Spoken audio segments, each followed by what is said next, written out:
শুনছেন radio Sagardwip ৯৯.২ FM। আবহাওয়ার বিশেষ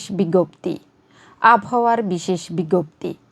পশ্চিম মধ্য বঙ্গোপসাগর ও তার কাছাকাছি এলাকায় অবস্থানরত গভীর নিম্নচাপটি উত্তর পশ্চিম দিকে অগ্রসর হয়ে উত্তর পশ্চিম বঙ্গোপসাগর ও তার কাছাকাছি পশ্চিম মধ্য বঙ্গোপসাগর এলাকায় অবস্থান করছে।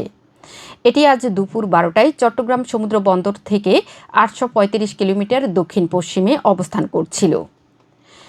এটি আরও উত্তর পশ্চিম দিকে অগ্রসর হয়ে আজ রাত ৯টার নাগাদ গোপালপুর ও পারাদ্বীপের মধ্যে উড়িষ্যা ও অন্ধ্রপ্রদেশ উপকূল অতিক্রম করতে পারে। এর প্রভাবে উত্তর বঙ্গোপসাগর, বাংলাদেশের উপকূলীয় এলাকা এবং সমুদ্র বন্দরসমূহের উপর দিয়ে দমকা অথবা ঝড়ো হাওয়া বয়ে যেতে পারে। গভীর নিম্নচাপ কেন্দ্রে ৪৮ কিলোমিটারের মধ্যে বাতাসের একটানা সর্বোচ্চ গতিবেগ ঘন্টায় ৫০ কিলোমিটার, যা দমকা অথবা ঝড়ো হাওয়ার আকারে ৬০ কিলোমিটার পর্যন্ত বৃদ্ধি পাচ্ছে। গভীর নিম্নচাপ কেন্দ্রের নিকটবর্তী এলাকায় সাগর উত্তাল রয়েছে।